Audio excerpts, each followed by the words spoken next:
Hello, everybody, and welcome back to the Sanderlanche podcast. Today, we have a very special program for you. Most of my co-hosts, and by most I mean all of them, are busy this week, so I brought you guys a different sort of thing. Instead of continuing our coverage of Tress of the Emerald Sea this week, I wanted to take a minute and talk about the convention, Dragonsteel Nexus. You guys have heard a little bit about from me on the show so far. But since none of the people on the show who are not allowed to be spoiled can really go to the convention very easily, I got a few other people who have experienced the convention to come and give us an idea of just all the different stuff and craziness that goes on there. So, special this week, I'm Data, and with me is... I'm Cassie. I'm Sam. And I'm Jerika.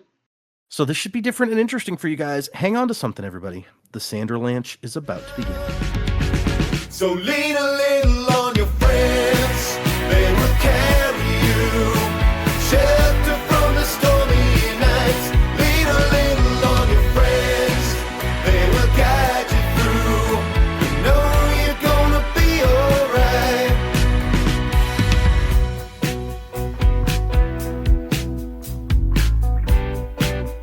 So yeah, I want to give everybody, before we get into it, an idea about the convention.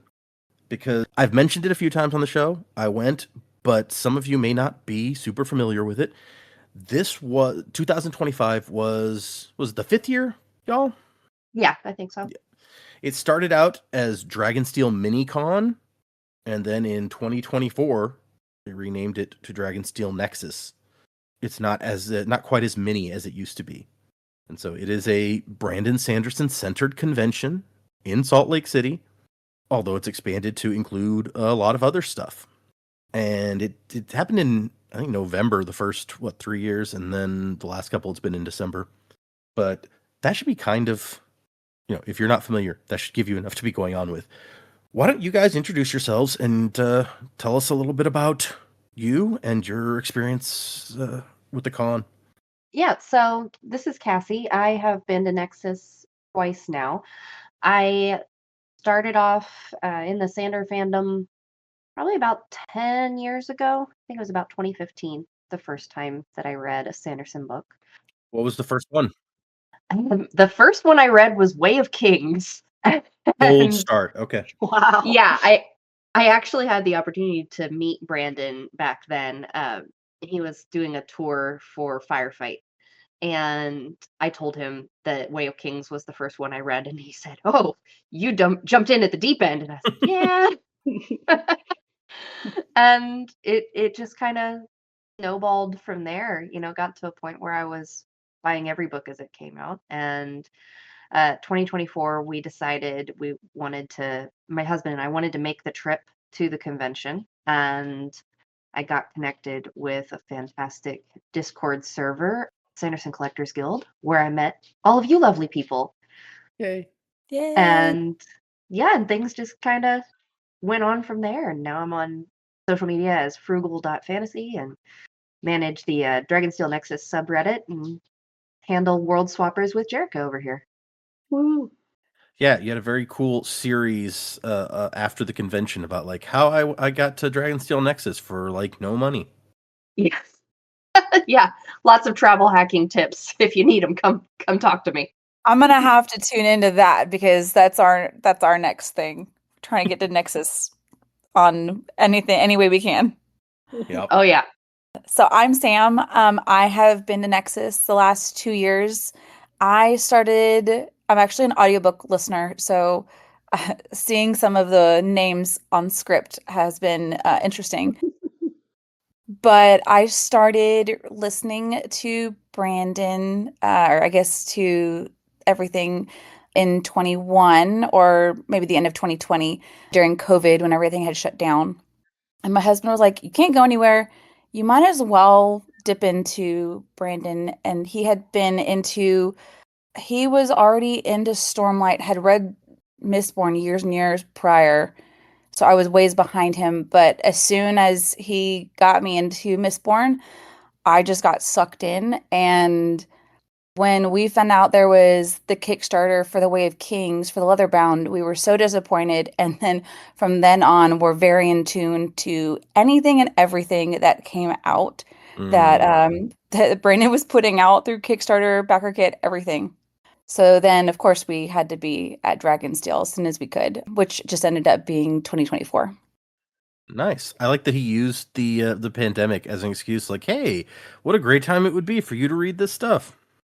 Yeah, something funny actually is we had the paperback of Mistborn. I remember distinctly after we were married, I found a paperback of Mistborn, and I thought that it was a man's romance novel because it had a girl on the cover, and totally was thrown off. Was eventually like, can we just get rid of this when we were moving between houses and whatever? And then when he got me into it, I was like, wait, this was the book that you had a long time ago. And he goes, yeah, you weren't ready. And I was like, I wasn't ready, but now I am. So dove right in. I love it. He knew it. He's like, yeah, you weren't ready. Yeah. That's awesome. I'm Jerika. I'm Cosmere Carmen on Instagram. Well, Carmen San Diego. I've been going to the convention since I think 2022. So I guess this would have been my third time going. And my husband also introduced me to Sanderson. I don't know when exactly, maybe like 2018 or so. He read Warbreaker aloud to me, and that's how I was introduced to it. And I am now in way deeper than he is. I couldn't tell you the last time he bought anything Sanderson related because I just, dive in and buy all the things as soon as they come out. And now I am, like Cassie said, one of the founders and admins of World Swappers. And I really like to craft, and I've been having fun crafting different Cosmere Sanderson related projects lately, which has been fun. Ooh, crafting fun. Mm-hmm. You inspire me with some of your crafts. I know, right? That is the truth. I wish I could craft things. I'm not good at that. You just have to find the right craft. Let me tell you, there are many of them, and my craft room closet is full of many different ones. I don't go super deep on any of them, just a little sprinkling. Yeah, my version of crafting is here's a box of Legos and the instructions for exactly how to do it. Follow the instructions and do nothing else. Yeah, I'm good with instructions. Yeah, that's a good point. All those Legos always seem just a little bit fiddly for me, where I'm like, You said your first year you think is 2022. What year was? Which book was that? Do you remember? Ooh, 22. I think it was It was either Lost Metal or Defiant. I don't remember. I've been to both of those. I don't remember which one was first. I bet that was Defiant because I think Lost Metal was the next year. I remember we got each other Lost Metal for Christmas the year that it came out, and I think that was 2023. Okay. I think Lost Metal. Now I gotta look it up. I feel like Lost Metal was before Defiant, but let me look now. Yeah, because I guess Rhythm of War would have been 21. Lost Metal came out November 2022. Oh, okay. There you go. And Defiant was gotta be the next 2023. So that was Lost Metal was my first year. That's when they did the Wayne hat hunt as the con game. Right. I've heard about that. But I missed the Defiant year. I was not able to make it. So this was also my third year going because I skipped one in the middle. Yeah, because this year was the Taylor Realities. Yeah, no, that's 3. I can count. We read, we don't do math. Math numbers. Who needs them? Right? Look, people out there. You start forgetting how much you've invested into the Cosmere and all of the merch and everything when you start backing backer kit and all the Kickstarters. Then it just kind of goes out the window. So you just forget to count from then on. You don't want to count because you know what the No. result's going to be. Definitely not. Yeah, I had to I had to build a spreadsheet with what I bought things for and how much they are valued because I have an insurance policy on my books. Yeah, doing that math was an experience. I know the Sanderson Collectors Guild website will give you an estimate after you put your collection in. So Yes, Oh, that was a nice. very helpful way to get started. yeah. You just love spreadsheets? Did you also do you also did the spreadsheet on the subreddit for like, here's the Mhm. schedule in spreadsheet format. I remember that. Yes. Oh, Yeah, yes. Cassie's I am. spreadsheet queen. That was so helpful. I do love spreadsheets. I'm glad that it was a helpful resource because, you know, I appreciate that all the information was in app format this year, but I really just needed a Mhm. different visual, and the spreadsheet was helpful for me, and I'm glad that other people enjoyed it too. Yeah, that was one of the changes this year was they added the app, which Mm-hmm. very useful in a lot of ways, I feel like. Yeah. Well, okay, let's get into talking about some of the things that happen at the convention. The first topic that I have on here is panels, and I don't know if you guys are anything like me, but I always have like before the convention starts, I'm like, oh, I want to go to all of these panels, and then I managed to make it to like 2 over the. It is a 3-day convention that goes now. It goes Thursday, Friday, Saturday. It used to be like Tuesday, Wednesday, Thursday, or something. So, did you guys manage to make any panels this year, or is that you completely ignore those and have other more important things to do? This year, I made it to 2 panels. I spent this year actually chasing signatures, but the 2 that we made it to one of the mental health panels, which my husband is very passionate about, and appreciates Brandon's passion for the mental health. And then I also made it to like a Scadrial Cosmere preview or guessing at what's coming up in the future, which I thought was very interesting. So Oh, that does sound fun. What was that like? it was really cool because they obviously the panelists, they know so much. They have either been a part of, I think some of them were in our collectors guild, some of them were founders of the 17th Shard, Mhm. some of them were part of Coppermind, so they knew everything in such intimate detail, and I was like, what? Oh, I didn't catch that. Oh, that was a connection. I totally missed that too. Or maybe I caught something but didn't quite know what the connection was. And so they pieced together a lot of different things for me, which I think for those types of panels, it's very, very special because then you're like even deeper into the lore and you use brain brain boggling. That's not the right word. Mind Mind-boggling. boggling. There you go. Yeah. Totally works. Yeah, Either way, those folks at the 17th Shard are incredible. The amount of knowledge they retain and the theory crafting that they do Oh yeah. is fantastic. I'm here for the vibes. I can't do that. But I appreciate the folks who do because I love to read their theories. I don't catch a lot of stuff, so I appreciate that too. that was one of the panels that I had on my list, like Ghost Blood's Mistborn Era 3 theorizing, and I was like, that those deep lore like that, and there was like the dragons of the Cosmere, and these ones that are all full of all this sort of lore are exactly the kind of things that I'm like, oh, I really want to go to that, and then I end up not making. So There's always so many things to do. yeah, and that's the big thing that I want, especially people to understand if you've never been, is it seems like it shouldn't be that big of a thing because it's like it's a Brandon Sanderson convention. Sure, he writes a million books, but he's just one guy. He can't be everywhere. Like how much can really be going on at a convention that is centered around his stuff? The answer is it's a lot. There's a lot Yeah. going on. Uh-huh. What is Everywhere it, you like look. six panel rooms, I think, plus crafts rooms and game rooms and the hall. It's quite a bit. Let's see. Yeah, I really don't spend very much time at panels. I always put a bunch on my list, but the last year or so, it's definitely been I'll put things there so that if I'm just bored, then I will have already looked at the options. I think this year we went to the welcome ceremony and the first part of the release party, and that was it. Yeah, I didn't make it to a single one. I've never actually done the welcome ceremony because it always feels like, that's just whatever. What is that like? Mhm. I mean, we also left early this time, I think.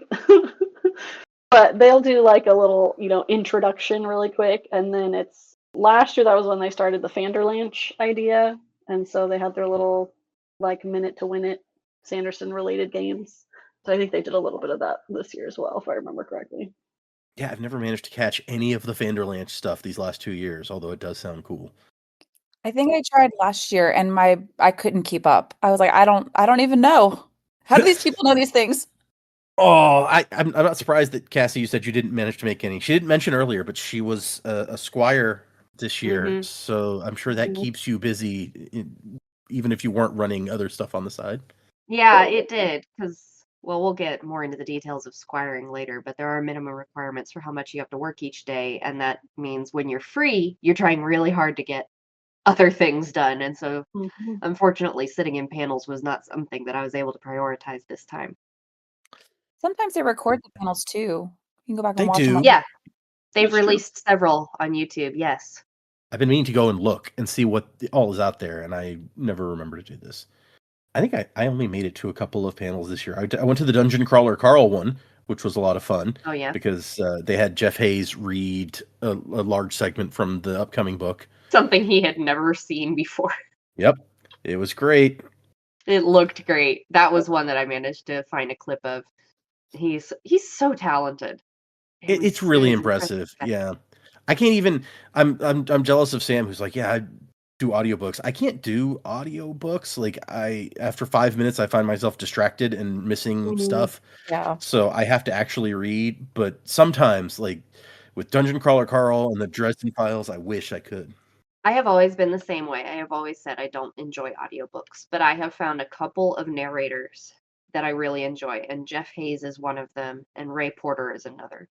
And he does a lot of Andy Weir's books, and he did the Ah, Bobiverse, and I have managed to listen to a number of those. He does a great job. just read the I Bobbyverse books. Hmm.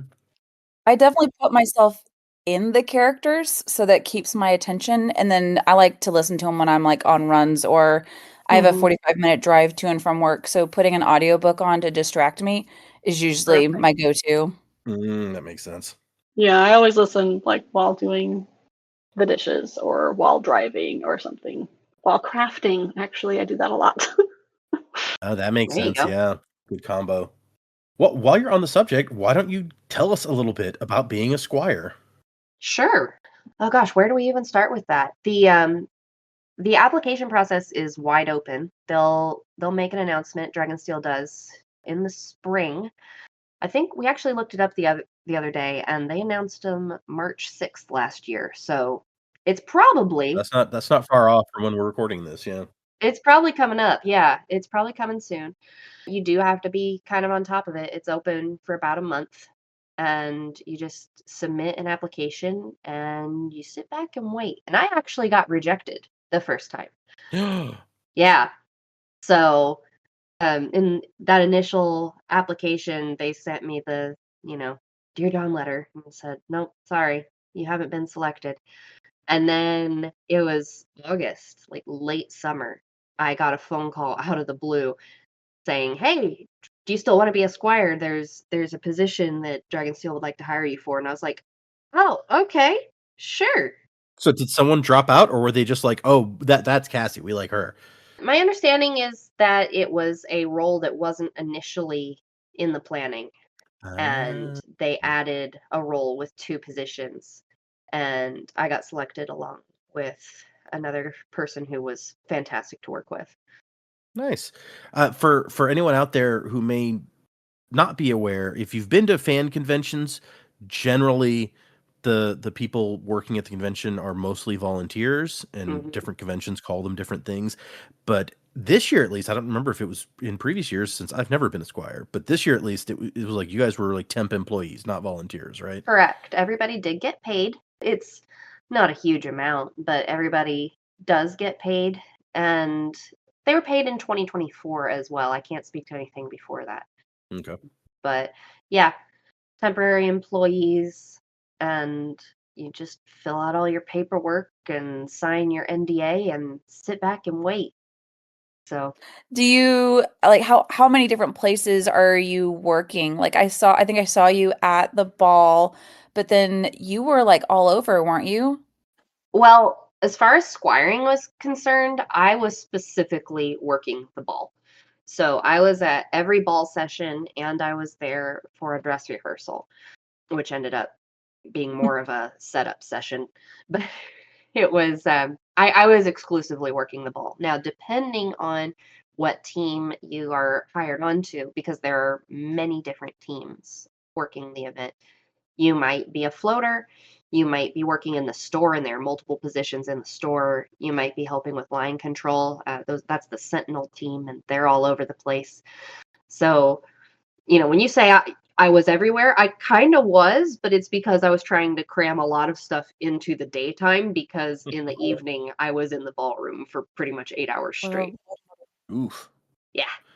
I don't envy the line control folks. That's a thankless job right there. A bunch Yes, of it pissed off is. people all the time. But we appreciate them because, my goodness, if lines were left to form organically, it would be quite a hassle. I mean, it was bad as is. I can't imagine with like less people trying to keep things straight. Yeah. Although I have to say, much better this year than last year. I feel like 100%. definite improvements. That's I good. agree. Last year, especially the con game stuff with the stamps, it was like you've got lines Mhm. forming in front of everybody's like blocking booths all over the floor, and nobody was happy about that. Speaking of Mhm. which, shout out to the fact that they got much larger space in there. The aisles were so nice and wide in the Oh Mhm. vendor yes, hall. It was it felt so so nice. claustrophobic last year, and I mean when I went in 2022, I guess the vendor hall was a much smaller number of people. It wasn't that big an area. It's like you can do a circuit pretty quick. hmm But in 2024, there was a lot of people and there was not much room.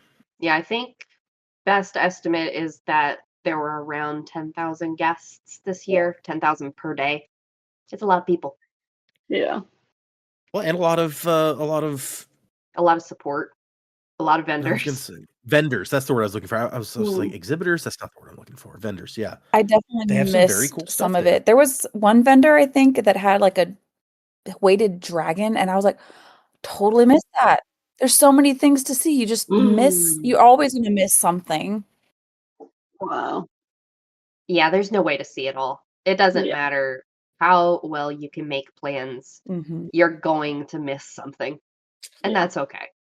Yeah, it's true. You can't do all the things, sadly. I mean, that's clear just from when we were talking about panels earlier, is because yeah, they have at least 3 large panel halls going at all times and cool stuff happening everywhere. So, and that's on top of all of they've got the exhibitor, they got the vendors, they've got the Mm. con game going on at all times. Mhm. There's a giant game room. I don't know, did any of you guys Yes. make it to the game room? We No. did. Yeah. We Mhm. did the D&D Epic or the Cosmere Epic. Oh, Mhm. nice. We wanted to do that, but I think it conflicted with our ball session. We planned our ball session based on that. Nice. Smart. We went to their little one shot, their Stormlight one shot, and then we also actually went later, just kind of on the last day. We had more time, and we just kind of played some games with friends for like an hour. That was really nice. Oh, that is cool. I thought about signing up to DM the one of the things at the tables at the Epic thing, but I was just Mm. like, my wife doesn't play that sort of tabletop game, and you sign up for like a 6-hour session or something Yeah. to play, and I was like, Yeah. I don't want to leave her alone for 6 hours that day. That seems Yeah, kind that's of a long mean. time. It was, yeah, I think it was 4 when you include lineup, and but they scripted everything. Like there wasn't really a whole lot of time for the DM to really ad lib and a whole lot. Huh. So it was like there were points where we didn't even finish the session or whatever, the little mini session. They told us you have to move on. Wow. Wow. Oh, interesting. That's I was kind of sad afterwards because we found out they were handing out the Shalosh pins to people who went, and I've been I trying know. every year that I've gone to get one of those, and I have not. So. Oh, And it was because they had changed it, I think. Now it's the Mhm. Wayne Wayne, pin. yep. hmm I still like the look of the Schloss one better, but Yeah. yes, a lot of people were ready for there to be a change. They're like, I already have this one. Get me a different one. Yeah, because Shalash had been the pin for about 3 years, or at least this was the third Nexus. That sounds right. Yeah. Yeah. So yes, I get that people already have it. It's time for a change, but I don't have it. Mm-hmm. No. My wife and I both love board games, and so we spend a decent amount of time in the game area, and they do several tournaments that Brotherwise sets up where you can play. We demoed the Shards of Creation game. We actually demoed it last year Ooh. too, but we demoed it this year when they added art What'd you this think? year. And the cards, very cool game. We did the Mistborn deck building game tournament. We also did. They have a game. It's like Mario Kart, the board game, basically, but it's called Dungeon Kart. Oh I yeah. saw that, and they were giving away copies of that, which was so cool. Were they really? They did. They there was a tournament, and Yep. the winners got to take a copy of that home, and it looks like such a fun game. There was the thing about it is, so the tournaments all have limited, and for anyone who hasn't been, at least the last couple of years, they've worked hard to make everything that's limited. You can sign up through the same website you're registering for the convention, so it's like a one-stop shop. You go and you say, I want to sign up for this signing, for this tournament, for this whatever. And so we got signed up for several tournaments. But the thing is, a bunch of people sign up and then they get busy. They don't show up for the tournament session that they scheduled. Yeah. So only like half of the people that were supposed to be there for the Mistborn deck building tournament actually showed up. And even fewer, they set up like 4 tables of 6 people each for the Dungeon Kart tournament. And I think only 6 people ended up showing up.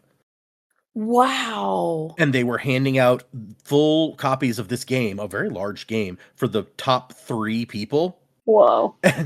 So half of Yeah. the people who showed up got a copy of the game.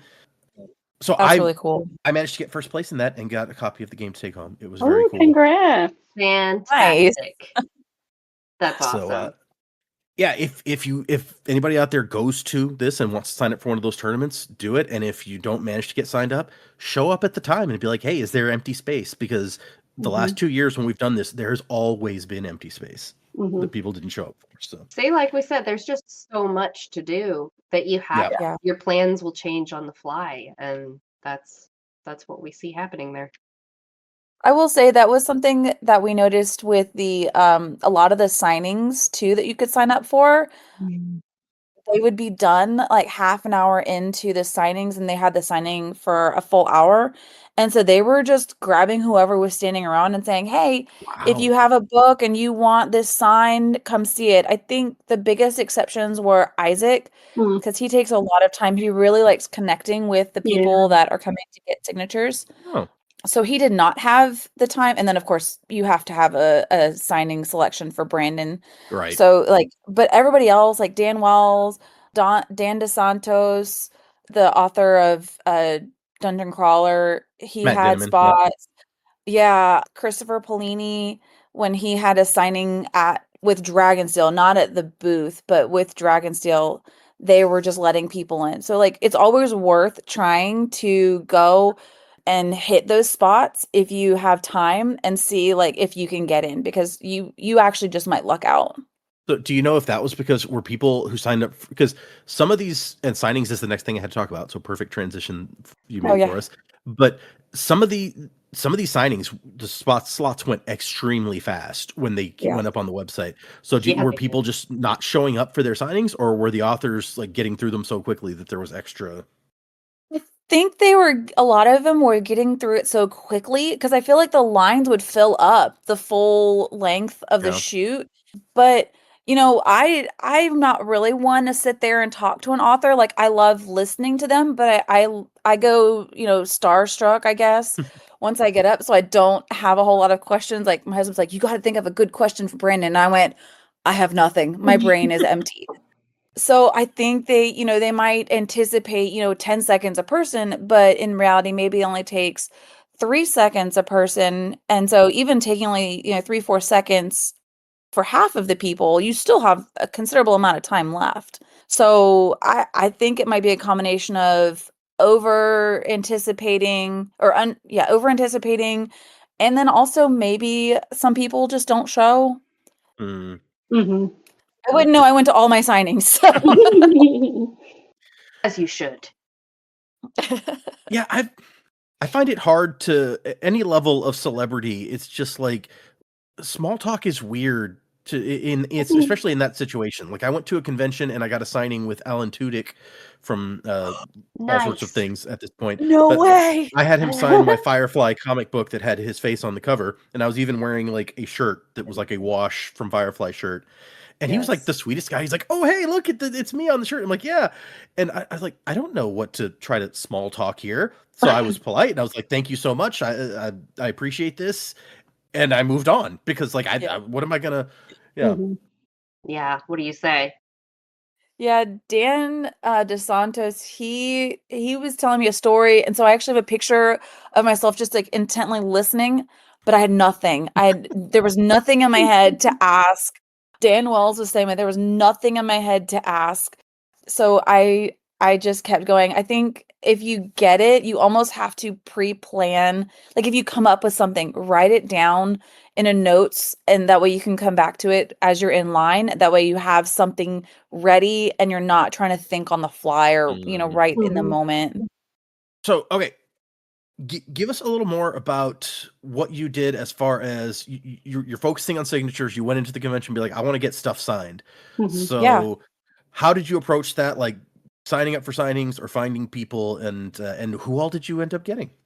Okay, so the way signings worked this year, and I can only speak to this year because I did not try, or I guess last year, I did not try in 2024, but the way signings worked is for everyone that they had a spot for signings with Dragonsteel, they dropped it at the same time as they released the entire schedule. So you had to be quick to Mhm. get everything that you wanted. I was fortunate enough that I was able to get first time through Christopher Polini, Dan DeSantos. I got Dan Wells, but I think they dropped Dan and Isaac a little later. But I also got them too. And then I also I also had Brandon. I had been selected. So with Brandon, you are automatically entered in to get a signing with him, and you can either get a lightning signing where you only get the one item and you get no time to chat with him, or you get a conventional signing where you can have, I think it's 3 items, and one can be personalized, and then you get to ask him, you get to have some rapport with him, which was really cool. And I was back and forth until I got the Brandon signing. Once I got the Brandon signing, it solidified that my convention was going to be spent getting signatures on every book that I could. So my husband ended up limiting me because I was like, "Oh, I want this sign and I want that sign." He's like, "Okay, you can only have 5 books."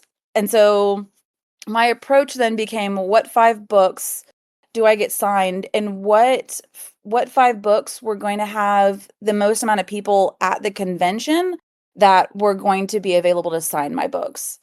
So I knew, let's see, I brought Warbreaker because I knew Dan DeSantos, Dan Wells, Isaac Stewart, and Brandon would all be there. And then there was some of the art team that I had seen were going to be there at the art booth.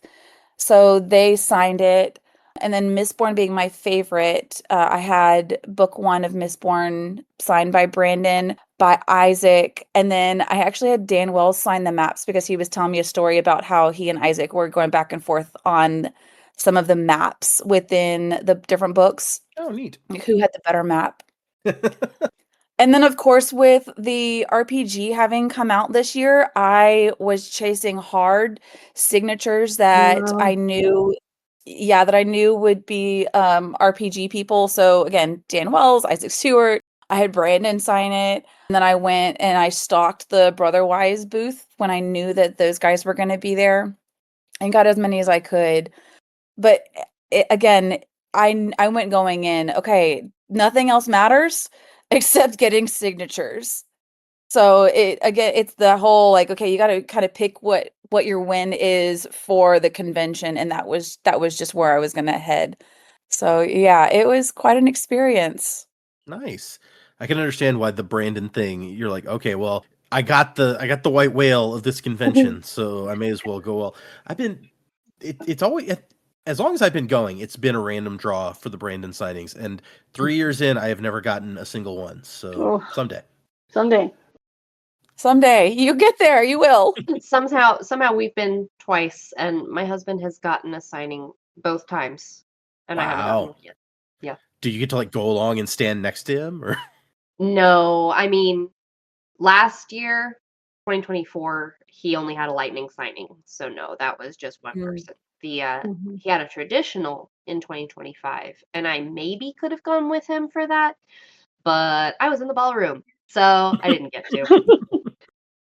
They wouldn't let my husband go with me, and I had a traditional, but I was hoping that they would let it slide, and I think they had in 2024, but they were pretty strict on it. And I was like, he doesn't even have any books. I have all the books. I have the question. I just want him to be in the picture with me. Mm. And they were pretty strict, which I understand. Like I Yeah. don't hold that against them, but I was like, oh, bummer. Yeah, Okay. we're crossing our fingers for Jordan Con here in a couple of months.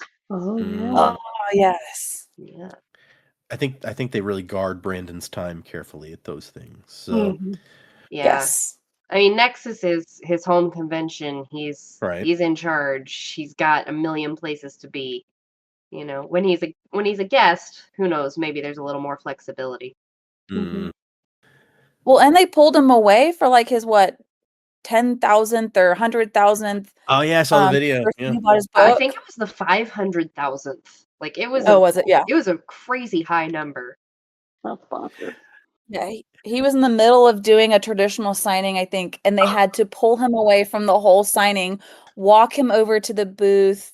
He got to, you saw there's a clip of it where Mhm. he was talking to the girl, I think, and signed her book and everything, and then walked back to the traditional. So it got delayed a little bit, but it was pretty interesting to see all that happen. Cool for that person though. It was a cute little clip where she was Yeah. like, they're like, you're the 500,000th or whatever, and she's like, I was buying these for my son. Can I like go get my son? She wasn't even the fan. It was a present. Of course. Classic. The one good thing about it being Brandon's convention and everyone going for a signature is they are very specific about, if you get this signing, this is how many things you can get signed. Yes. Whereas it was if you got somebody else's signing, it was kind of the Wild West, where it was like, It was. how many books do you think they'll sign? I don't know. We have no idea until we get there. So I hope you didn't travel like 1,000 miles and bring 10 books and he'll sign one. Mhm. And I think they were very lenient. If you, like I said, sometimes the lines would shorten up, so you could kind of go into the line twice. I actually did that with Isaac, where I got stuff signed and then got in line for Danwell's. I knew it was going to be one of the numbered copies of the Else Collar. And so I was like, oh, I want to get him to match the number, or I want to get Isaac to match the number once I'm done with Dan. And so like I jumped out, and Isaac was trying to finish a lightning signing. And I went, all I need is the number. You've already signed this book. All I need is the number. And he like put the number in and then, went on his way. But like it just spoke to how very down to earth they are, how very like about their fans they are. It was a really cool experience. That's Nice. cool. We had a good experience with Isaac in particular too, with our signing with him, and just chatting it he's pretty up and great. telling us random little quotes from the book and the background of it. It was pretty fun. We also got a lot in the exhibitor hall, so I think we Yeah. did have one or two signings that we like had tickets for on the last day and ended up dropping them Friday night because we had found them in the exhibitor hall and got stuff signed there, and that was really nice.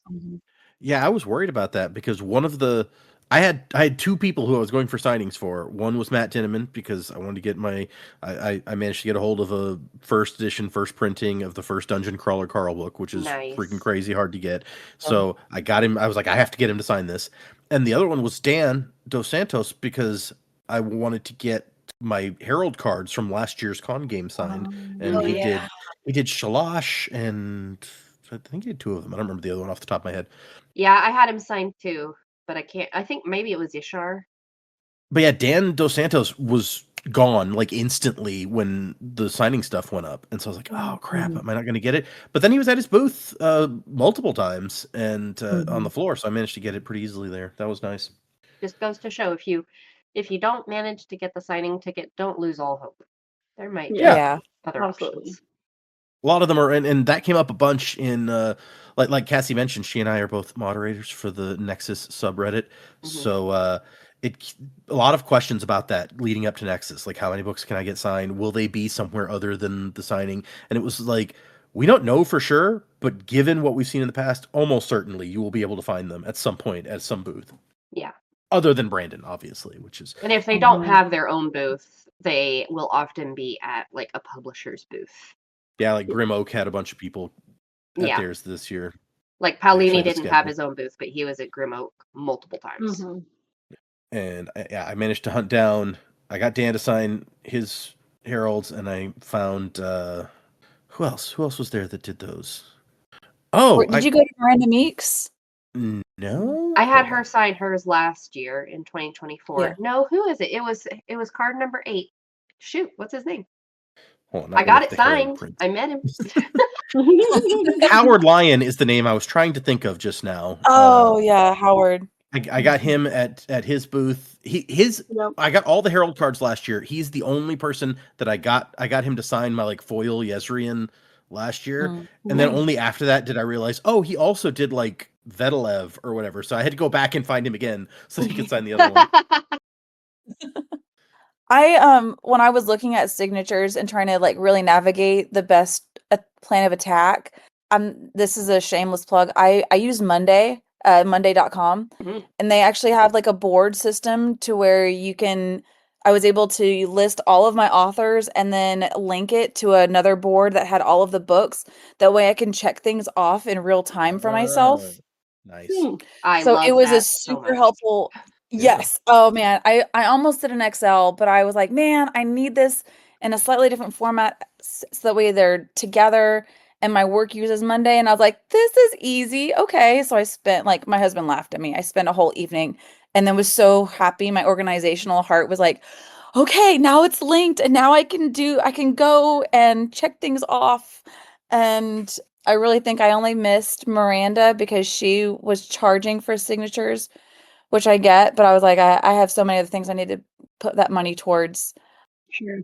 But I think that was the only one I didn't get. Maybe one other signature from Isaac, but I had so many other things to have Isaac sign. Yeah, I've got the foil Roshar map, which I've always felt like that would be a cool thing to get signed. But I don't. They're so rare that I don't want to move it that far. I'm actually taking mine to JordanCon. Ooh, are you? I am. I gotta take it to. I got to take it to Hobby Lobby, and I got to get them to take it back out of the frame. And then I talked to Isaac about it at Nexus. I was like, look, I wanted to bring it last year and I didn't. But if I were to bring this thing, would you be okay with that? And he's like, yeah, I'll do it. It's like, okay. So I have to get my foil map off the wall and carefully transport it to Atlanta, which we're going to be driving. So it's a whole lot easier. More control over it for sure than and maybe just maybe I'll be able to get Brandon to sign it too. That would be amazing. I'm hoping. Follow up with me at the end of April. The next thing that I have that I want to talk about is, once again, for people listening who are not familiar with the con, every year they have a con game, which often involves hunting down something or other. Like in 2022, you were looking for hidden hats around the exhibit hall, and it's a way to get people to explore the convention space, to meet exhibitors and artists and stuff they might not otherwise interact with, just to like get you to go out and do things, talk to other people. And it has gotten more complex, I feel like, as the years have gone by, although this year was probably the most complex that I have seen it. They really put a whole lot of work into it this year. But did any of you guys work on the con game this year? Absolutely. That was my big thing. Jerika, tell us about it. Yeah, I was about to say this. I guess once more to give a rundown because it was so complicated. This year they split everybody up into 4 different groups. You had to sign up ahead of time if you wanted Roshar or Scadrial or Nalthus or Cell, and they hinted that like you'd have to work together with people in other ones. We had a group of 4 going, so we each picked a different one. Nice. And so you had a different book with a different story in it that you had to try to complete. It was an improvement over last year when everybody was working on these same things at the same time, and the lines were just insanity. The lines were still kind of insane to turn things in this year, but not as bad. So yeah. What was your experience with the con game this year, Jerika? Well, I should say it was my one thing, but like asterisks, because my one really big thing was World Swappers, which did kind of divide my time a little bit. That took a lot of time for you, I'm sure. Just a bit. Yeah. So my husband was awesome, and he would take my booklet for me and go run and get stamps and stuff.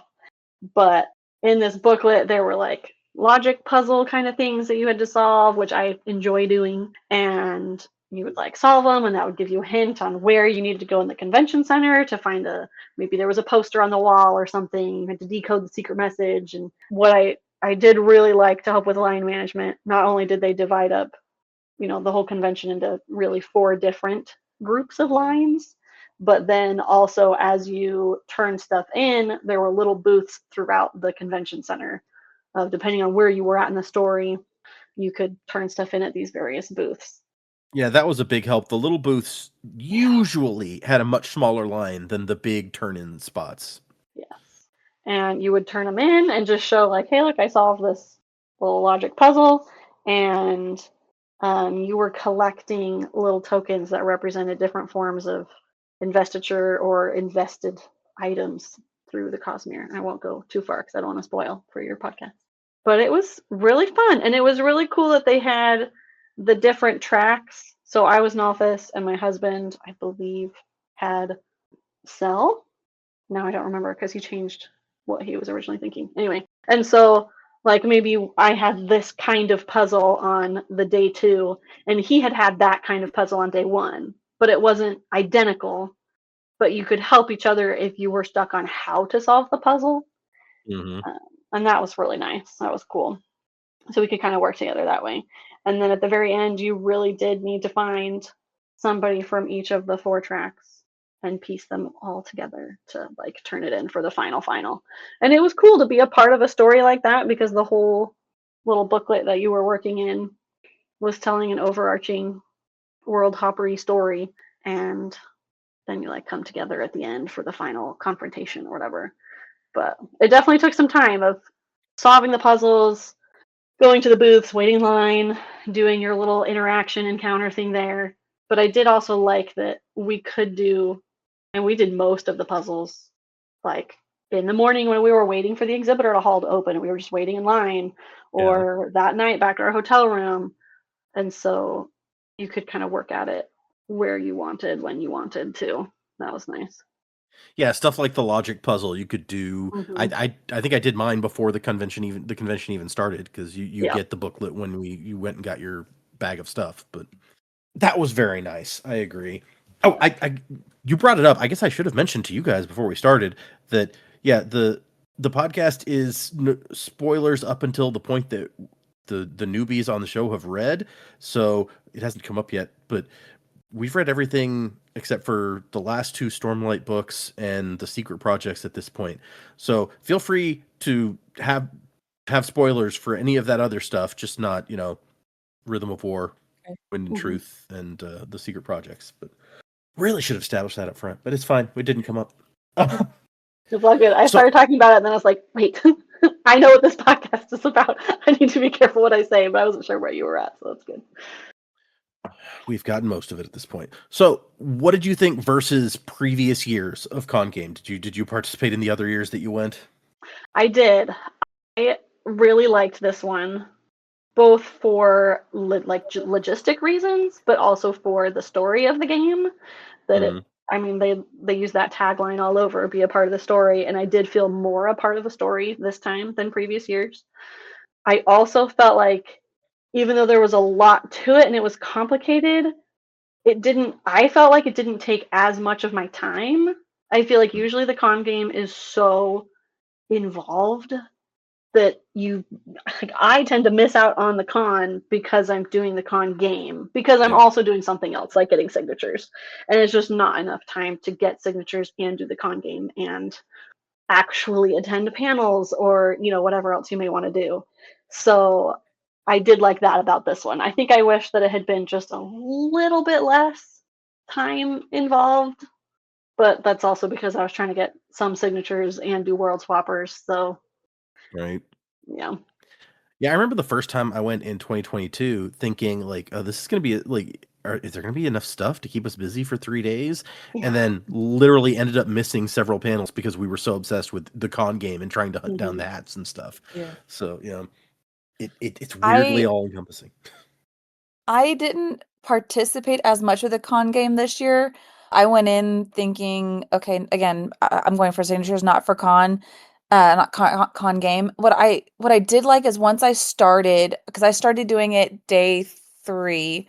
I mean, I was solving puzzles, but not collecting anything.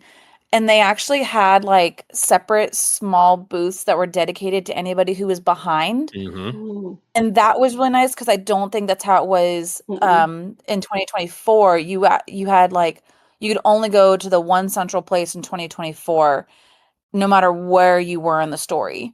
Yeah, So this year was really nice. I got most of the story because of that. that's nice. So I hope they do it this year or next year. I didn't love that it was locked behind days. Like you could only get so far on day 1, you could only get so far on day 2, and so far on day 3. Like I did and I didn't. I did. I like that it spaced things out, that you couldn't have people just fly through on day 1 because of the issues that they had last year of running out of stuff. Knowing now in hindsight that they are not going to run out of things, they had plenty, then I think they didn't need to do that. But mostly for other people, because we had some friends who had to leave early Saturday. So I don't know if they physically had enough time to finish the day 3 stuff. And so I could see maybe if they just did it like locked behind day 1 and day 2, I don't know. But the day 3 stuff also was just less. I know people were definitely doing the puzzles in advance. Like absolutely. night 1, people were working on the puzzles for days 2 and 3. You just couldn't turn them in. Yes. Mm-hmm. Yeah.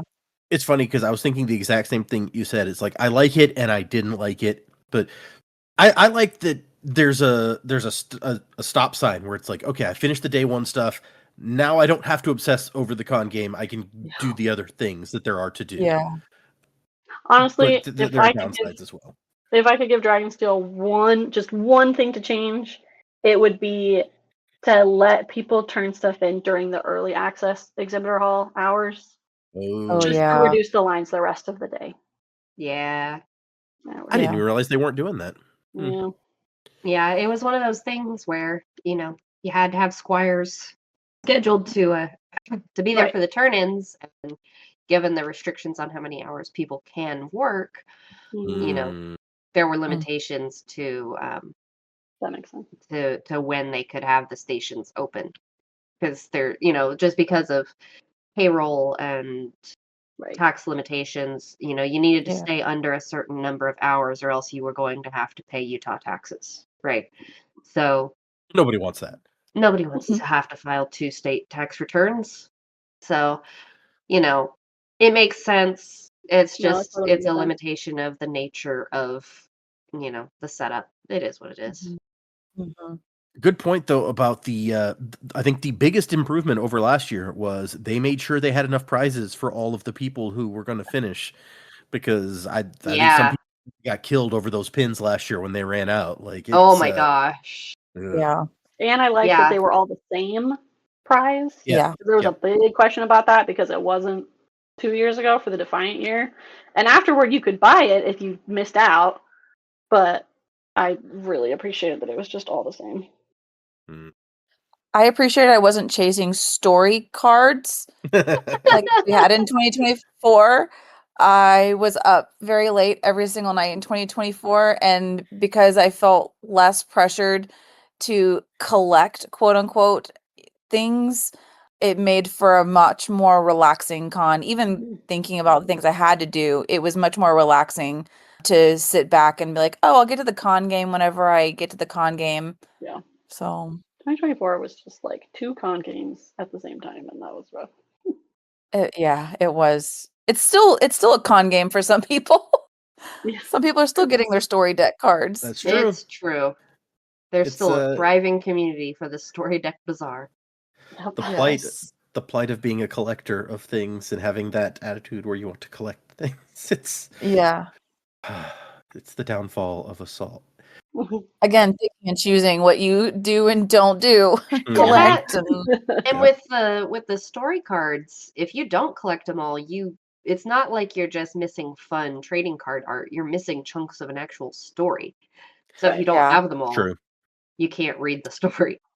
Well, now you can. although now Now it's you in book can. form. Now you've Oh, got a yeah. book for two of them, and then the third one is coming in the Kickstarter, I believe. I think so. Yeah. Yeah. Mhm. I assume, based on the fact that they're going to sell pins of the Chasm Friends, that the Chasm Yeah. Friends Yes. should be in Right? there. That would be hilarious if it Exactly. wasn't. All right, the next thing I have is you guys have mentioned several times World Swappers. Why don't you give the audience a rundown of that whole thing? Oh, World Swappers. Where do we begin? I guess really it began in 2024, right? Because Yeah. it was just a thread on the Mhm. on the Sanderson Collectors Guild server, and a lot of us were like, "Hey, we should trade trinkets, and we should, find each other and do swaps, and it's just going to be a fun time." And we did, and We it had was a about blast. People we had came 50 home with, people. 50 yeah, it was people about, in like the weeks leading up, and then at mhm, the convention, like by the 2 days before, I was making the "Can you find everybody" document. So the yeah. last minute additions, we had about 80 people by the time the convention started. Yeah, and that was a small enough number that we thought might be feasible for somebody to actually find every one of these people. Yeah. And so then we started planning for 2025. And I mean, we made a completely separate Discord server in January. We started planning at the beginning of the year, and we're already making plans for 2026. Mhm. And by the time we got to Nexus, we had close to 300 people who were actively We were maybe at participating, and there are over 500 people on the server. Mhm. And that was only 300 that had registered Yeah, with you guys, right? right. Yep. So there are plenty of people Right. who had no idea we exist, but were bringing trinkets to trade just for the fun of it. And Mhm. Mhm. I guess for a little bit more context, when I say we're trading trinkets, people were encouraged to either craft something small, or some people designed custom pins and ordered custom pins, or some people Mhm. just bought, something off of Amazon that was small and easily tradable, but was relevant to a book. There's no, you know, buy-in. There's no specific price point that we're trying to get people to hit. There's no monetary value in this that we wanted people to assign to the different items. We just wanted it to be, I make this thing, I think it's cool, I want to give it away. Mhm. Like, I just had badge ribbons because I knew I wasn't going to have time to do anything that was super involved, and it was perfectly fine.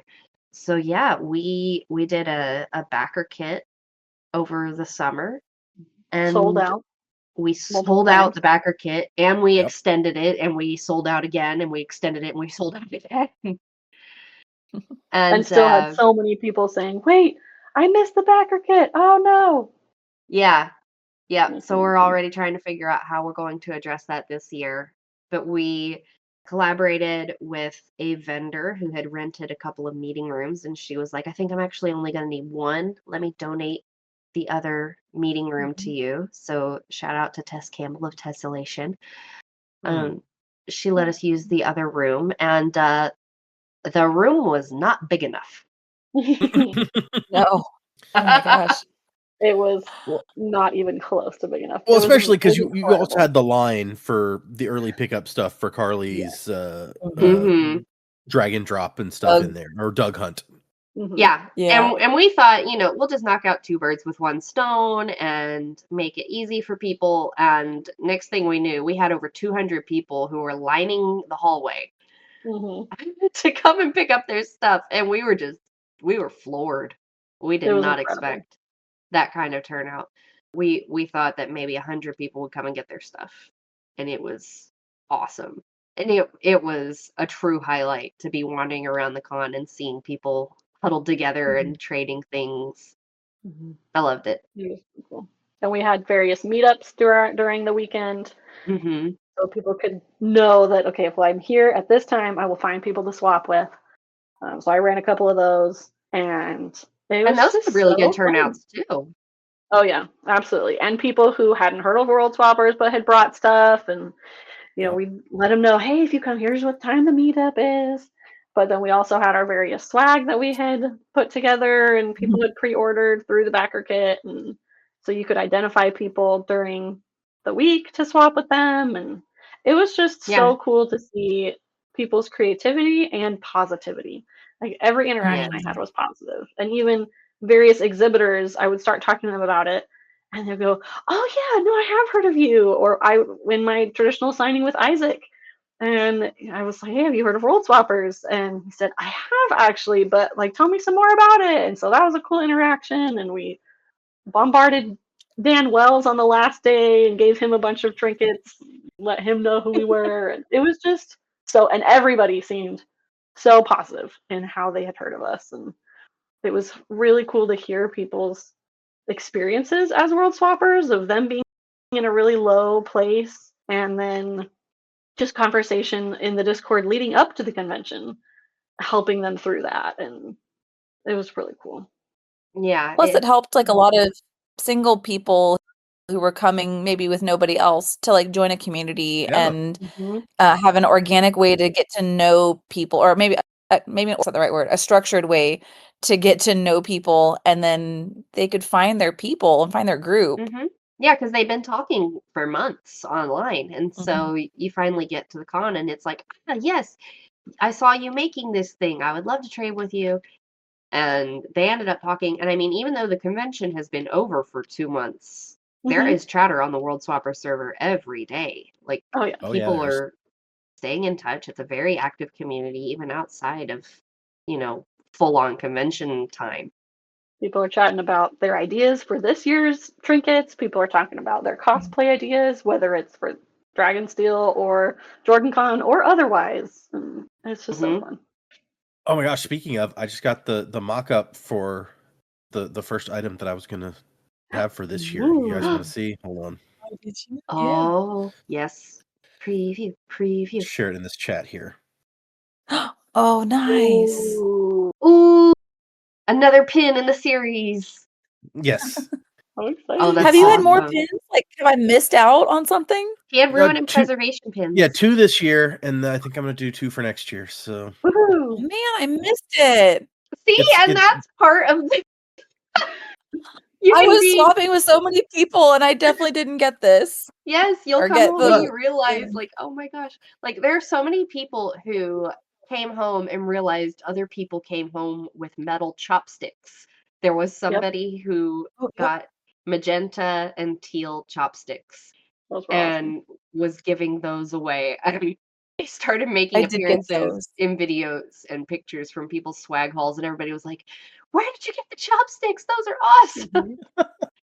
Oh, there was so much cool stuff, and like you said, it's not even it's not a price point thing. Like there was somebody has the shipping spren that are just like little packing peanuts with faces drawn on them, and they're awesome. Somebody had beads from Shadesmar. Yes, yeah, that was you. Okay, yeah.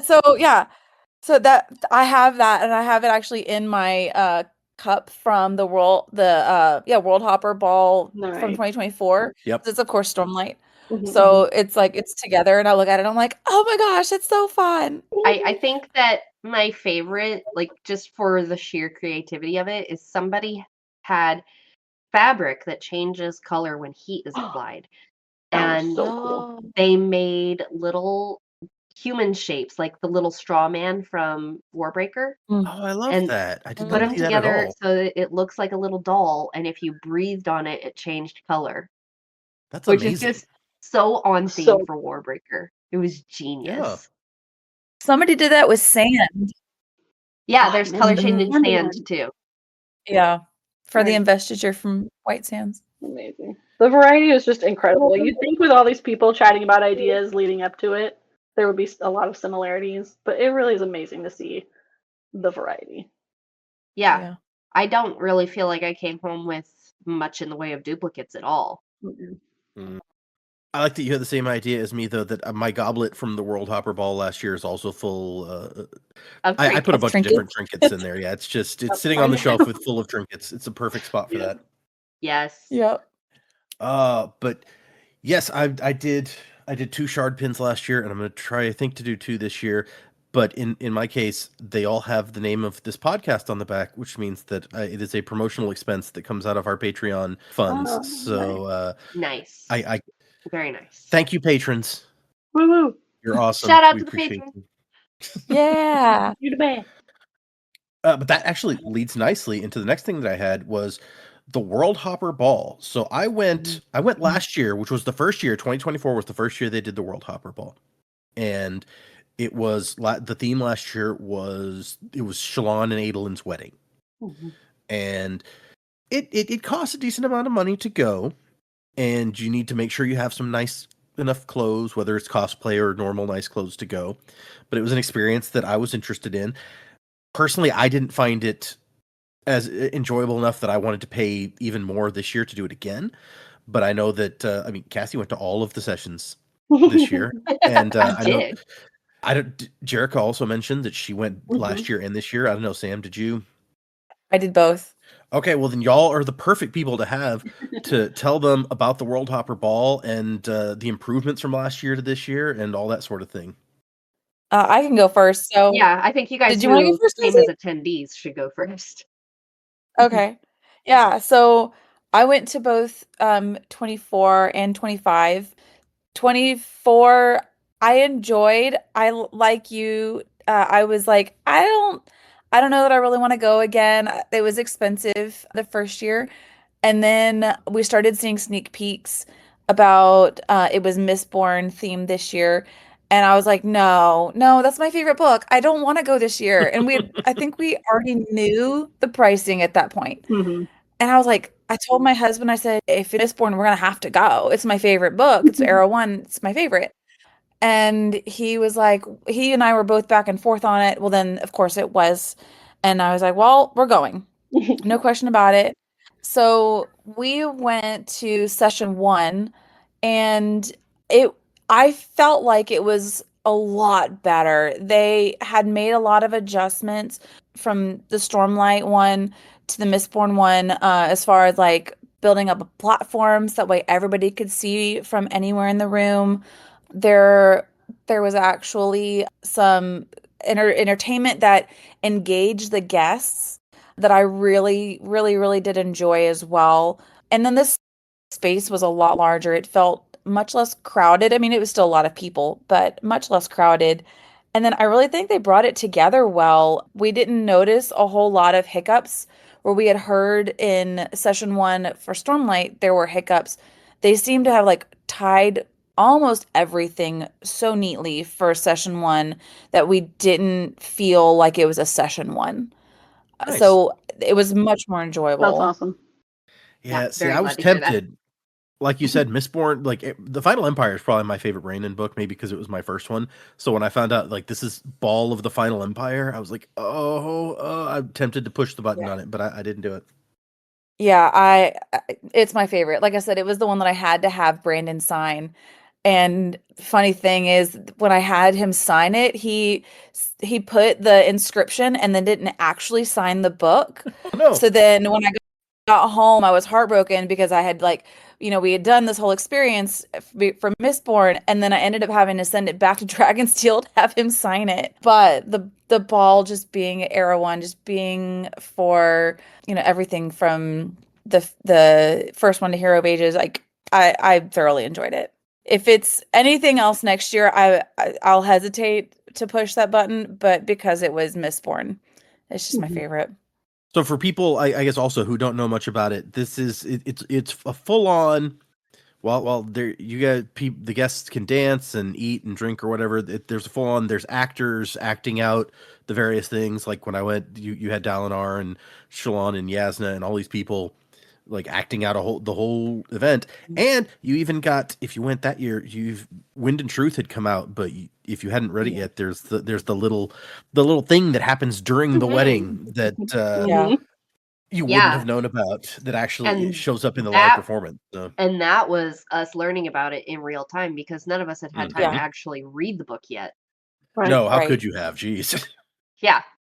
So we're in the ball and we're all watching this specific scene play out, and we're just like, wait, the theories were true? It That was Oh fun. yeah. fantastic.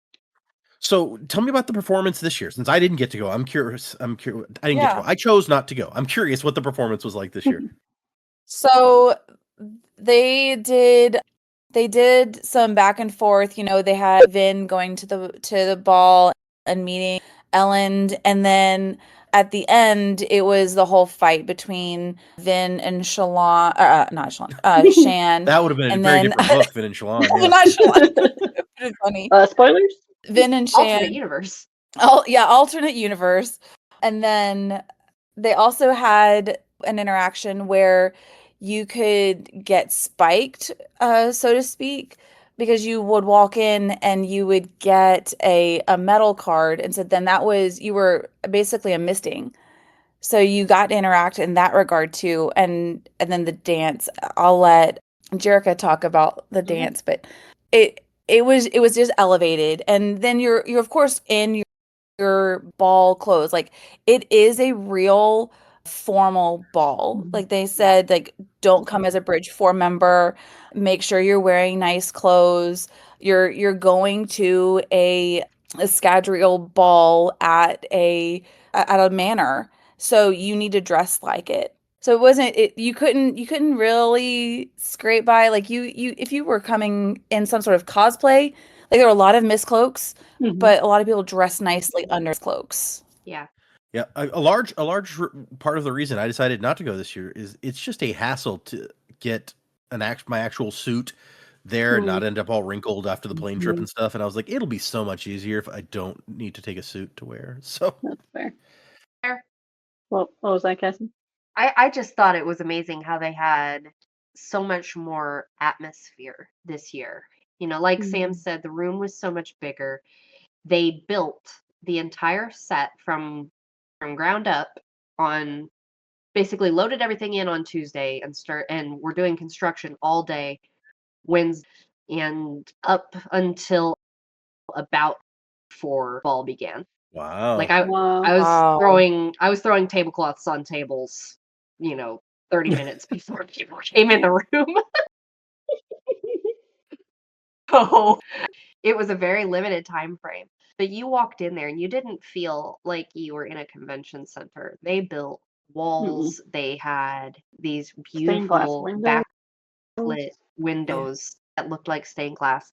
They had screens on the stage that had they stained glass windows most of the time, but then during the fight with Shan and Vin, shatters and falls, and you see smoke, and it was incredibly dynamic. But with the atmosphere also, like, they had a live string quartet that was in there playing at the very beginning, and they were beautiful. And then trained ballroom dancers that came in and helped teach everyone a dance that had, I think it was 4 stanzas in this poem. And the choreographer is a fan, and he wrote this beautiful poem and came up with choreography to teach everybody. And then these ballroom dancers led everyone through the movement. And these are people, some of them have won like national championships. They're very, very talented dancers, and we got to see them perform. And I just thought the sheer caliber of everything was doubled, tripled from what it was in 2024. And it's just so exciting to think, how they're going to up the ante each time. Yeah. Yeah, it was really cool. I was very impressed by all of the decorations and the scene and the actors and the fight and the choreography of the fight and launching people into the air and the aerialists. They were doing combat, holding, I don't even know what you call it. It wasn't like silks. It wasn't that kind of aerialists, but it was they were up in the air and they were a good 20 feet off the ground for that fight scene. It was really cool. That's really cool. And then, yeah, like you said, they had that choreographer do. That was definitely a big difference this year from last year. Is I felt like that was their big, like, this is a ballroom dance, and so we're gonna teach you a dance. But also cool that it was something brand new that people who do or don't have experience, it doesn't matter. You're all starting fresh with learning this dance. And that it was Mistborn themed and relating to the world and the volcanoes and the ash, and Yeah. you could do it. Yeah, that was really cool. And Sazed was teaching you? Yeah, Seiza was walking around. He ended up Mhm. not being the one to call out the actual movements just because it was so much. So the actual choreographer led everybody through that, but Sazed was then walking around and helping position people, and I saw him dance with a couple of people who were there by themselves. So that was fun. Oh, Cool. that's Yeah. awesome. Wow. Yeah, he was a really nice guy. He was taking care of everybody backstage and Aw. making sure That's they so were cool. hydrated, and it was really sweet. That's awesome. Yeah. You mean like a real steward, huh? Like a real steward, yeah. So Yeah. we've now done Roshar and Scadrial. And any predictions? What are we going to end up with next year? Or is Oh, this Oh, year I thought I saw technically? Sel. Can I throw something in real quick before? yes. Go for it. One of the other differences that I didn't anticipate this year was that, like, last year the ball was an event. Like, it was the wedding reception for Shalana and Adolin. But this year it was, the premise was Kelsier and Hoyd, and like Kelsier just telling Hoyd the story. And so we would do this scene, and then we would kind of fast forward in time and do this scene, and then fast forward in time and do this scene. So I think that that was unexpected for me, and I really enjoyed it. It still felt like a whole story without there being like, well, how many good opportunities are there going to be at Miss, like, in Scadrial? So that's also kind of shifted my, leading to your question, shifted my perspective on possibilities for future years. That it doesn't just have to be, there was an event that this could be surrounding. Oh, I cried all over again. Yeah, it doesn't have to be canon. Yeah. I 'Cause- definitely cried all over again when we Mhm. went through the ending. I was like, oh my gosh, you Yeah. bring me Yeah, back. You bring me because back. they gave us an alternate ending, and Yeah. I don't want to say too much, but it was almost more It was beautiful. heartbreaking than the ending to Hero of Ages, and it Wow. was so funny. Every night I would be sitting there off to the side as it drew to a close, and I would just be watching the audience for when a very specific line was stated, and just watching the audience was fantastic because every show, everyone had the same reaction of just having their hearts ripped out when Sazed said one particular line. And yeah, It was beautiful. it was so beautiful. It was so well done. You said an alternate ending and heartbreaking, and I was like, does Shan kill Vin? Like, that would be a bold move. No, no, I don't. I mean, there's videos all over the internet, Mhm. so you can go look it up if you really want. But let's say it's a much happier ending. Okay, fair. I feel like now that you say that, that it was Kelsier telling a story to Hoy. I feel like telling story, maybe it's just because that's a Brandon thing in general, but I feel like that was a big theme of the entire convention because we had the con game, like you would go and they would be telling you like the story that you were part of, and you'd be, you know, drawing out these tokens and stuff. And some of those guys got real into the storytelling of it. And then Brandon had his big announcement about like the Hoyd storybook series that's going to be kickstarting here in a couple weeks. So very thematic. Yeah, I think, Jerika mentioned it earlier, but that whole be a part of the story thing, they Yeah. took it to heart. They Yeah. really did. Which I'm so much happier with be a part of the story than there's always another secret. Yes, Yes. Yeah, no, I agree. That's a 100%. much more uplifting theme. Yeah. One I had that I wanted to touch on was the merchandise. There's always cool merch that debuts at the convention, and I was just curious, you guys, did any of you have merchandise that you absolutely had to get at the convention? They actually, in previous years, the store line has always been the worst line of all because everyone wants to get into that store, and it wasn't so bad this year. I was really impressed. I don't know how they did that. Yeah, I don't think I waited to get in line at the Dragonsteel store at all. Nope, me either. I went in there 2 or 3 times, and it was just walking straight in. Yeah. That's awesome. I think there was once I had to wait like 2 minutes. It was nominal, not a big deal. But the line to check out Oh Yeah. seemed like it was longer, but it actually didn't take nearly as long It time moved wise well. to get through. Mhm.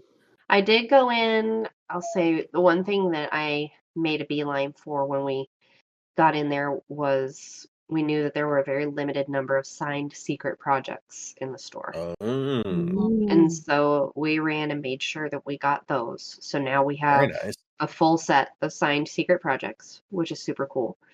Nice. And I made sure to grab the Else Collar and Yeah. Lopin book because I also wanted to get that signed by Isaac and Dan. That was my big one. We got a few copies of that. Yeah, and then I picked up the new pins, and that was Yep. really about it.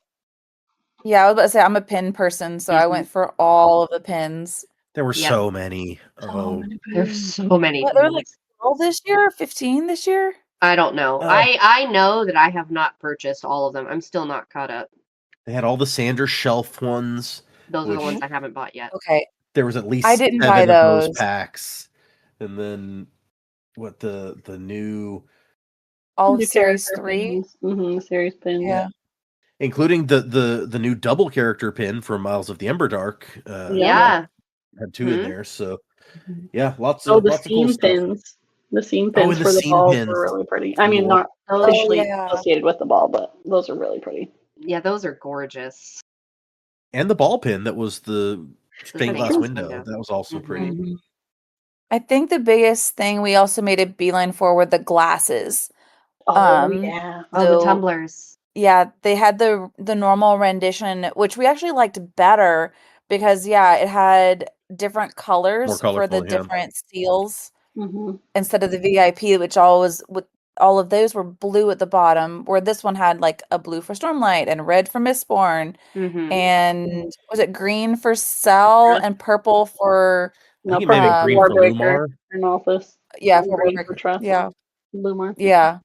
I kind of agree. I got the VIP ones because I got it's not VIP. They stopped doing VIP. It was the premium Yeah. whatever. Oh, yeah. That's what I got, so I didn't buy more of them, but I kind of agree that I like the multiple colors better. I did too. I didn't come home with any of them, but I liked the standard ones. Yeah, I was kind of disappointed that the premium seemed a lot more, is it monochrome or whatever, Yeah, where it was only like monochrome. monochrome, whereas the colorful stuff actually felt better. Like to me, I liked it better, More. which is not always the case, but Yeah. Mhm. I was trying to think of anything else. I think for me the pins and the Else Collar / King Lopin book were the big items, and it was like I have to get these things. They were Mhm.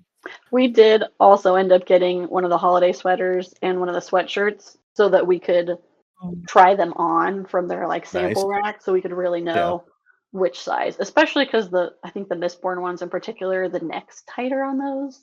So I really want to be able to try one on and see I how got it one of the Mistborn ones, and the neck is pretty cinched in there. Yeah. So did you find one that you liked when you got to try them on? Yeah, I did the like Cosmere like night sky with the constellations. Oh, nice. I have that one. I was excited for that when I saw it. Mm-hmm. I like that like it's a subtle Cosmere thing, and it fit better. I felt like. I feel like the Mistborn one still looks like the most like ugly Christmas sweater classic style one to me. Sure, but yeah. Mm-hmm. And I'm actually not a fan of the design on the Tress one personally. I was gonna say I like the dress one. It's green, and so that's a very Christmas color, or a holiday season color. And so that one, I can understand. I don't own it. I like Jerika said, I really like the subtlety of the blue one. But if I were to buy another one, it would probably be the Tress one. I think the Tress one, like the whole bottom half is those like vertical lines, and that's all. And the lines I don't like. Yeah, I agree. Well, I think the Mistborn one is all like it looks like falling ash at the bottom, right? Oh, it does. I don't know if there's a lot to it at the bottom. I actually hadn't put that together. I just thought it was like speckled or whatever. But you're totally right. That's what it looks like. Yeah, that's funny. Last thing that I had that I wanted to talk about. Let's just. Do you guys have any tips for people who are interested in going to the convention? Just any sort of tips overall related to the convention that you would want to share. Oh, hold on. Let me pull up the guide I made. Yeah. I was gonna say, go, Cassie. I'll give a couple while you're pulling it up if you want. Yeah, go ahead. The biggest one that I know but also forget about in the moment, so I will just really emphasize, is to eat food. Mhm. Like bring snacks, have a game plan ahead of time for food, and because there's plenty of options there, in the Yep. convention center they've got various vendors, but And there's some sometimes very the good moment that food you're there. hungry, the line is really long, or you're in the Mhm. middle of a panel or whatever. So bring snacks, bring some granola bars. Our first year, we were really trying to save money on a trip, and so we did like peanut butter and jelly sandwiches that we made in the hotel room and brought with us. And that was honestly so nice because then we could just eat whenever we wanted and we didn't have to wait for a line. Yeah, and the food is not cheap. So Mm-mm. No. there Even is a going grocery up, store just a couple yeah. blocks away. Yeah. There's actually several restaurants within a couple of blocks as well, but this is Mhm. Yeah, downtown Salt Lake, so they are not like the inexpensive restaurants. they are not. Well, I think you Usually, can have Walmart deliver to the hotel as well. Oh, true. Yeah. nice. Usually we end up going to the food court in the mall so that it's not like convention center pricing and have a couple more options. But that's Yeah. still a Mhm. walk over there when you've been Mhm. walking all day and you're tired and it takes more time and it's more expensive. So, Yeah, just other city. there are other options. Something not to underestimate for people who have not been to Salt Lake is blocks there are much bigger than city blocks that you are probably used to. Yes. So something Yes. being 2 blocks away, it's a while to get there. Mhm. Yeah, it's not as Yeah. close as it sounds. The other thing that people who are not from Salt Lake get caught off guard by is the lack of humidity. And Yeah. Yes. I live in Kentucky. It's humid as heck here all the time. And I went to Salt Lake and I had brought lotion, I had brought chapstick, and my hands were still cracked and bleeding by the time we left. Oh, Yeah. wow. I'll My throw hands are in, still cracked now. I'm from Arizona. It is drier in Utah than it is in Arizona. Like, Wow. it's dry. Come Wow. for that. Yes, my hands get dry as well. hmm Chapstick, lotion, and a cheap labeled water bottle that you will not be upset about if you leave it behind, because I left Mm. mine behind like 2 or 3 times. Thankfully, managed to get home with it this time. Last year I did not, and they found it and had to mail it back to me. But Oh, well, that was nice that they did that. Wow. yeah, the Lost and Found will ship things home to you afterward if you can prove that it's yours. You have to pay shipping, of course, but they will send you your items. It's very nice. Yeah. I So think my big tip is like pick your thing. Like go in with like maybe 2 things that you're gonna focus on, but be prepared that you're not gonna get everything. Like it's just not possible. definitely not. Yeah. Although along the lines of having your thing, you mentioned your thing this year was signatures. And if you are packing your books and wanting to bring your books with you, number one, you can wrap them in your clothes, right, to keep them protected. But the prep, if you can take some prep time before you pack them up and put in post-it notes with the Yes, visible Yes. name of the person who is supposed to sign absolutely. that book and put that post-it note on that page where they are supposed to sign, it will Yep. save you a tremendous amount of time. Because some of the people, if they're a very popular signing line, the staff who are getting you ready are going to pull you aside when you get close and have to go through your book and do that anyway. Yep, they did. And so if Mhm. you just have it done already by the time you get there, that just makes the line move faster for everybody. And I Yeah. had a couple people willing to sign more because they saw that I had done that. They're like, "Oh yeah, Yeah. I can Yep. sign 2 or 3 of yours in the time I can sign 1 with somebody else's." Yeah. Oh, well, Mhm. that's nice. The only signing I ended up with was Matt Dinneman. My wife and I actually both got Matt Dinneman signings, but we got our 2 books signed in the first one and gave the other one to somebody else who did not get one. But they did that exactly, like, make sure you have the page marked right here so you can turn right to it, and they're also selling his books in the line. I don't know, did they do that for other authors? Like, have books that you could Oh, buy on the way in? Wow, no, Yeah. I never saw that. I never saw that. At the different booths they did, like if they were at a publisher's booth, Mm, but not I didn't see that at like a Dragonsteel directed signing. Interesting. So Gotcha. maybe that was the only one. But yeah, it was a Dragonsteel signing for him, and they had Interesting. a couple ladies come up with a cart of his books and taking credit card right there in the line, so you Oh could my buy them and get them gosh. signed. That's amazing. I feel like you got to make good business there. If you're like, hey, actually, he's willing to sign 2 books. If you only Yeah. brought one. Yep. Yeah, my wife wasn't even going to get hers a book signed until we saw that, and I was like, "Here, I will buy you a book. You can get it signed." It was technically her signing that we went to, so Okay. I was like, "Well, you got to get something signed. Come on." Yeah. I think Oh. leaving room to pack for merch, like, don't overestimate what you're gonna bring, or don't underestimate what you're gonna bring home, because you will bring home more than you expect. Yes. Or things will come home. Things you buy will be much bigger than you thought they were. Yeah. Yep. Chol plushies. Chol plushies. Oh my Chol gosh, plushie. yes. Or goblets, Oh, the Chol World McGee. Hopper gold Goblets! goblets. That was a They rough were year, man. enormous. Oh my Yeah. The god. goblets plus the plushies plus Wind and Truth. Whew. 2024 So gave us all PTSD. something Well, we gave the actually airport people PTSD. Oh yeah, poor the airport people. The other thing we did is when we realized that there was not enough room in our suitcase, there's a Macy's not outlet, but like backstage, and they have suitcases for cheap. And it was actually cheaper to buy a suitcase and ship it home with us on the flight than it would have been for us to walk over to UPS, buy a box, pack it, pay for shipping, and then Yeah. wait Wow. for it. Like I told my husband, I was like, next time we're just gonna pay the extra little bit for another checked bag, because it Yeah. ends up being about the same, and then I don't have to worry about waiting for it, hoping that UPS gets it and doesn't damage it, or anything like that. Right. Yeah, we use a similar trick. We fly over with one Mm. checked bag. But inside the checked bag is a duffel. And Mhm. then while we are there, our dirty clothes end up in the duffel. So Yep. we're keeping the room clean, more or less. And then all of our new stuff goes into the checked bags, the carry-on. Anything we don't want to be separated from us goes in the carry-ons, of course, Yeah. like any of the really expensive books and stuff like that. Mhm. Leather bounds. Leather bounds. Yeah. Mm. And then, yeah, we come home checking 2 bags. But like you said, Sam, it's way cheaper to just check a second bag than it is to ship anything home. Yeah, we shipped a box that was roughly like 12 inches tall, 14 inches wide, and then maybe 13 inches, 14 inches long.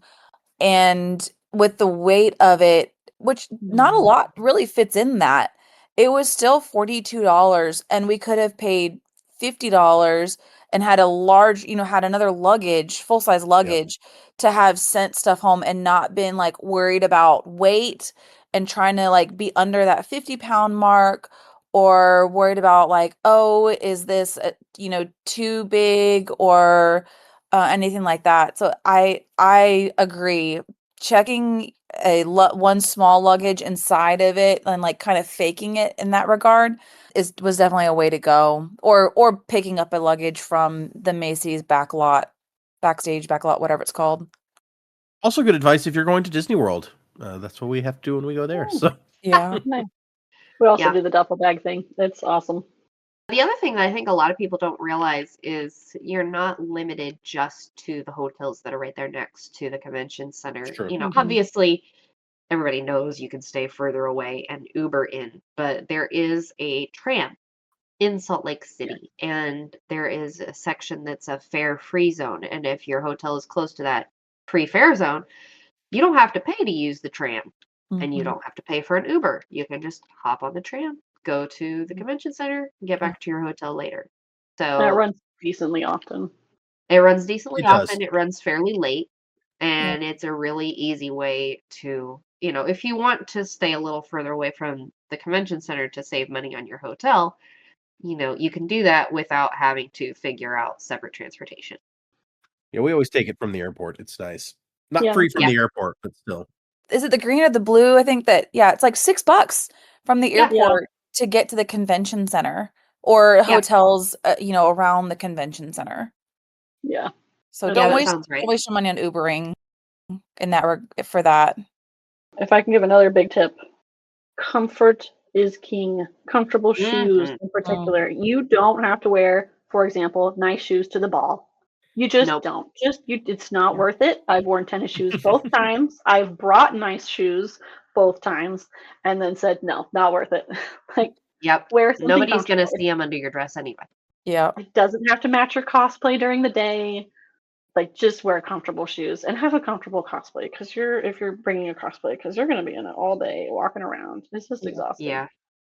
Also, in the terms of comfort, important to note that this is December in Salt Lake City. It will be cold outside. It will not necessarily be cold inside. Yeah. So be prepared for this shift. Wear layers. Then there are options like the convention center had a coat check this year, or there's Carly's Dragon Drop Off where you could leave coats and things Very useful. for those layering options. Yeah, Dragon Drop Off is a lifesaver if you don't want to make multiple trips back up to your room. Just you got a box, it's right there in the vendor hall. Throw stuff in it all day, grab it at the end. Fantastic. Shout out to Dragon Woodshop. Woo! Yes. Carly, super sweet lady. We've plugged her store on here before. I don't generally use Dragon Drop Off because I am staying in one of the hotels right there, so I'm just like, I'll walk up to my room. It's fine. Sure. But it was even useful for me this year because there was times where it's like I'd set up to trade something with a person or buy something, and they're like, I'll put it in my box. You can go and I'll give you permission to get it out of my box, and you can leave what you're trading me in there. And it's just convenient in lots of ways to have something right there in the middle of the convention floor that is used for storage.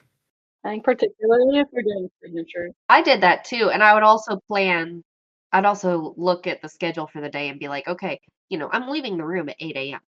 Oh, we have a signing at 2, and then we have another signing at 4, and then I've got my ball shift starting at 4:30, whatever, however it worked. And so I would throw like a change of clothes in there, or I would throw in, the books that were not getting signed for hours because I didn't want to carry them around all morning, but I didn't necessarily want to have to make a trip back up to the room either. So it's so helpful if you're doing signatures. You get it signed first thing and it just sits there, or vice versa. Yeah, even if you're staying close by, it's still a lifesaver. Yeah, lifesaver for your back. If you have lots of books, especially you got like 5 signings, then that could be a whole lot of books you're trying to. It's like being back in high school. Jeez. Yeah. And backpacks are great, but they also murder on your neck and shoulders. Yeah, I brought a cart this year, and I'm not sure that I would do it again because it did took up a lot of space in my luggage.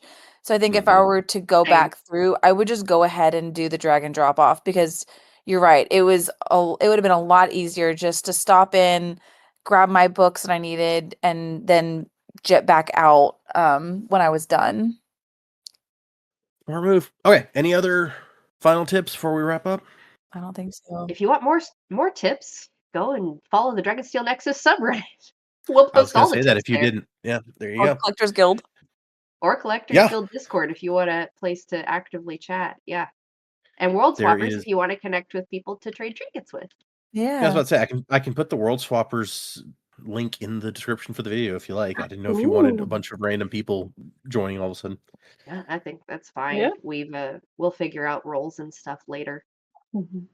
We do tend to lock things as we get close to the convention to attendees. So just FYI, anybody who wants to join, you're welcome to join. We talk about crafts and cosplays, but just a note as we get closer to the convention. It is a nice place just for chatting about crafts and cosplays. Yeah, it is. All right. Well, then, before we say goodbye, do you guys have anything that you want to plug? Your projects, your socials, whatever. I don't do a lot on socials or projects. I'm just here to have fun. So I guess I'll plug the Sanders Guild, the Collectors Guild, I mean.